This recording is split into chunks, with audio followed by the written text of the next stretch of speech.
YouTube's totally hacked. It's getting all these green lines. Secondly, does not work. That's why we can't build anything. We've created. And what you normally do is, if you pull down on the screen with your thumb, like slide downwards, usually reloads the page or reloads the video, like, or you can go backwards and then re-click on it to come back to the video again. It'll reload it. Either way, but if you watch now and I press play, Absolutely. so if I pull down now, what it's actually doing is sliding the whole screen. It's like got two screens. You can see there were videos behind there, and instead of going back, if you push back like that, it takes it down. But that's if you push the back button. If you pull down, it used to reload it. Now, historian and now fellow YouTuber. Isn't it? I shrink. Oh, this is the one underneath there. Look, right, here we go. So I put my finger on underneath to pull down to reload it, and it's actually putting it into that other mode, so you can't actually reload the thing. Current state that the country is in. What do you mean by the fall of England, and where are we as a country and as a civilization more broadly? So instead of reloading it, it's actually just going into the full screen, but it's just collapsing the screen. At the University of London, who could never be bothered to rewrite his lectures, So I don't know whether this is a Neil Mohan update or a Neil Mohan protest or what, but it's not happening on every single video. It's happening like in half of the videos, and then but the thing is, I can't take the video. If I close this video, right, when you usually push the back button, it goes back to where you were before you clicked on the video. But it's not. It's going to my own videos now. And if I click back here, oh, there is this. There is in my last history. See if I can reload it again. So he insisted. He said, "Nah, go back." Close. Right, I've closed that now. Right, right. When I said, right, can you remember when I told you that if you pull down on YouTube, the screen reloads? It reloads everything, but it wasn't doing that because it just collapses the whole page into that, like, almost like full screen, but not full. Well, it collapses it into like full screen, but portrait, not full screen landscape, right? Watch what happens now if I pull my finger down, and you might see at the top of the screen a little circle that goes round and round and round and round and round, which means it's reloading there. I don't know if you can see that, but it's got it just right. So everything's reloading. I'll do it again. Everything's reloading. I'll do it again. Everything's reloading. It's meant to do that on the actual video. So if we click on this video. Here we go, let's try what Starkey... we don't have Starkey. So I can't pull down to reload the whole thing, because it's collapsed away. So, and if you pull it again, it all goes bouncy like this, look. This is weird. What do I mean by the fall of England? It's, again, the quickest way to do it is so I can't watch Starkey, because some Harvard geeks... have fucked it. Please don't scroll. Listen to me. My name is Hiba from Gaza, and I'm supposed to be studying for my... Yeah, well, if I could stop Starmer from sending weapons, I'd stop him. He said, no, they don't want us to watch Starkey.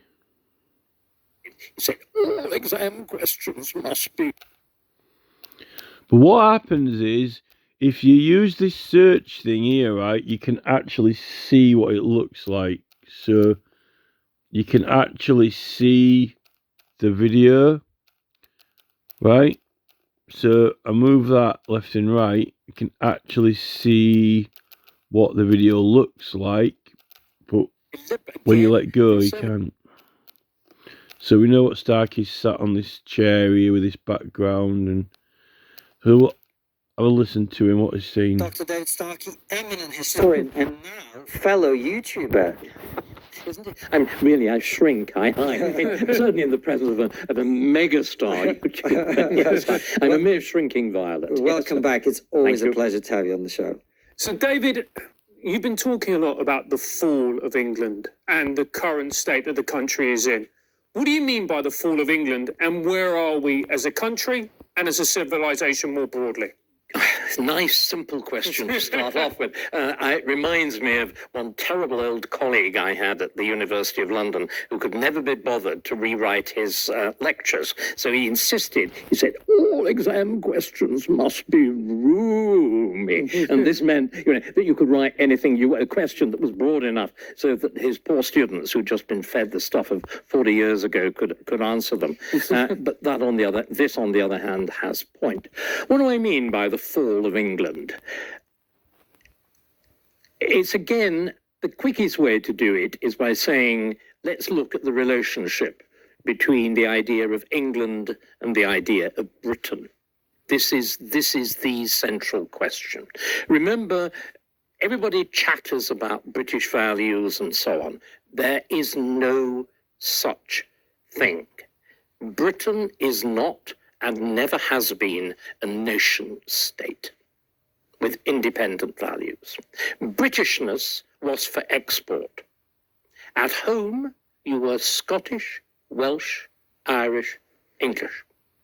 And that is the absolutely key thing to understand the last 300 years of our history. Britain, the United Kingdom of Great Britain and Ireland begins in 1707 with the union of although they shared a monarch ever since the accession of the Stuarts at the beginning of the 17th century, although they share a monarch of the Stuart line, they retain everything that's separate. England and Scotland, they've got separate histories. Why Simon Schama's History of Britain was rubbish, because there isn't such a thing. England and Scotland are completely separate histories up to 1707. They're separate countries insofar as countries have values, separate traditions. But the extraordinary thing is, with the Union in 1707, it's not a conquest. It's not colonization. It's none of the things that the Scots say it is. It is a genuine negotiated settlement between two separate countries. And Scotland in 1707 keeps everything of being an independent state apart from its monarchy and its parliament. So the Scots keep, obviously, Scottishness.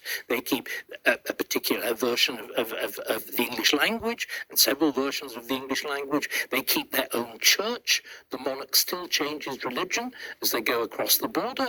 You keep a separate educational system. You have universities entrenched in the Act of Union, which is why Margaret Thatcher couldn't abolish the University of Aberdeen, although she wanted to make an example of it. You've got a separate system of heraldry. You've got separate crown jewels. You've got completely separate legal system, separate educational system.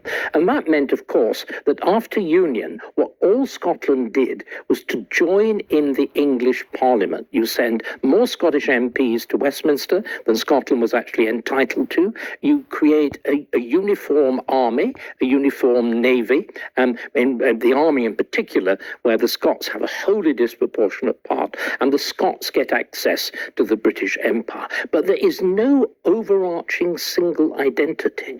The monarchy deliberately, as a matter of policy, creates Scottish titles, Welsh titles, Irish titles for each royal son. In other words, an actual endorsement of it. And this is this extraordinary multiple identity. Remember, it goes right through to sport. The first internationals in soccer, football, are between England and Scotland. Is why we don't have a single national team. So the relationship is, what does England become?